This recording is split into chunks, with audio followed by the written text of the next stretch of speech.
Hi everybody, it's Andy Barrar, aka Handy Andy, your DIY tech guide. Today we're doing a review for Best Buy's blog on 3 Artika smart light fixtures.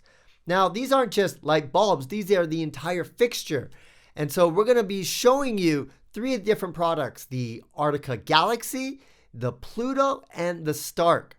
And so we're going to be installing all 3 of these and give you a review of what this whole Artika platform is all about. So let's begin by talking about the install. Now, a couple of things you have to take in mind. This is going to require a little bit of DIY work and also some electricity work. So if you're not comfortable working with electricity, I highly advise you get yourself an electrician.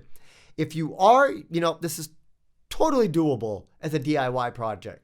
The first thing you have to do is go over to your breaker panel and turn off the breaker for the corresponding light switch. And you can know this by just turning the light on, going to your panel, turn the breaker off, and that light should be cut so that there's no power going there. Once that's happened, you can go ahead and take off your old light fixture, and then you basically take off the connectors and physically remove that light fixture off.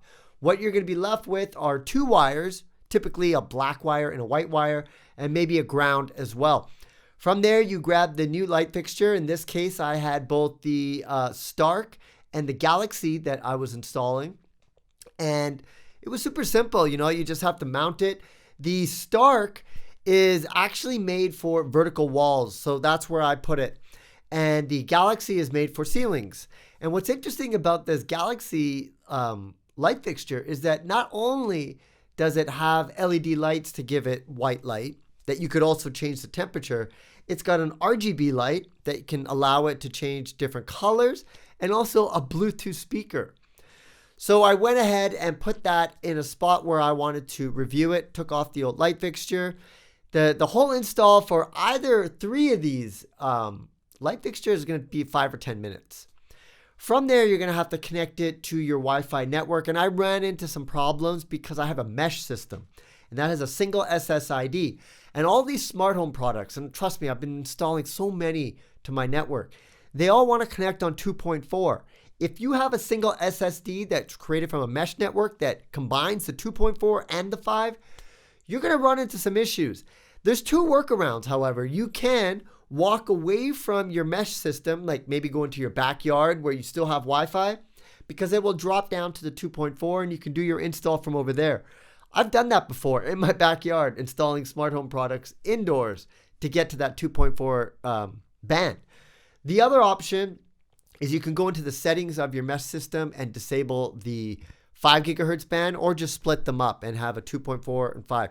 But typically you're going to have to do this. And if you have any issues during the install, it's probably because of that. But after you do that, the whole install into the app is super easy once you get onto that 2.4 band. From there, inside the app, you can change the color temperature and also the brightness, and you can turn the lights on and off all inside that app. However, it does connect to Google Assistant and also Amazon Alexa and also Apple's HomeKit. So I highly recommend you do that, because then you can be like the clapper. Remember that? Except this time you're using your voice to be able to turn the lights on and off. Now, after installing these, I had a couple of things that I wanted to talk about in terms of my final thoughts. In the app, you can set up schedules and you can make it, turn on at this time and turn off, which is great. However, I want to be able to change the color temperature of the light and put that in the schedule so that it's really bright first thing in the morning, and then it's more of like a sunset dim light in the evening. But you can't do that in the app right now, so I would like to see that. Now, in terms of the Galaxy, the one that has the RGB light and the Bluetooth speaker, the RGB light is pretty funky. It looks cool, but it's not that bright. So it's not going to replace the light, but it will just provide mood lighting. So you're going to still need some other type of light source, because it's not going to light the room up of whatever color that you put it on. But it still looked pretty nice. And when I took pictures, it actually looked better than it did in real life. But I guess that's just how cameras work. The Bluetooth speaker, now this is not like a Sonos speaker, okay? You're not going to get crystal clear, perfect audio. But it was pretty loud. I have to say, I was really impressed with just how loud it was.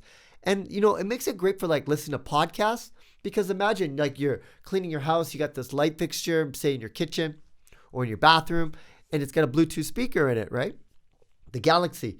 Well, that's pretty cool, because then you can like work. It almost makes sense that all light fixtures now should have Bluetooth speakers that are voice assistants as well. And you know what? I could see Google and Amazon get in on this, because it makes just a lot of sense. The power's right there too. Speaking of power, here's where the issue is. You can't use your light switch anymore, because once you turn that light switch off, all the Wi-Fi connectivity, everything, it doesn't work at the light fixture because there's no power. So what I did is I put tape on the light switch so that I remind myself to use voice to turn the light switches on and off. Of course, you can set it the schedule as well.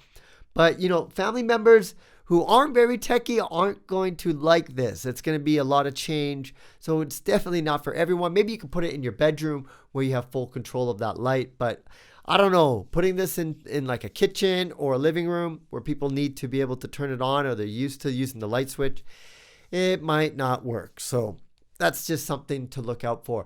But all in all, I think all light fixtures in the future are going to connect to our Wi-Fi networks. It just makes so much sense. And it just gives you more flexibility, and it's not that hard to do. We have the technology, and you're going to see that technology be used more and more. Well, I hope you like this review of the Artika Smart Lights. If you have any questions, please leave them in the comments below, and I'll be happy to answer them for you. If you like this video, please smash that like button and subscribe to this channel. Once again, my name is Andy Barrar, aka Handy Andy, signing off. See you again next time. Bye for now.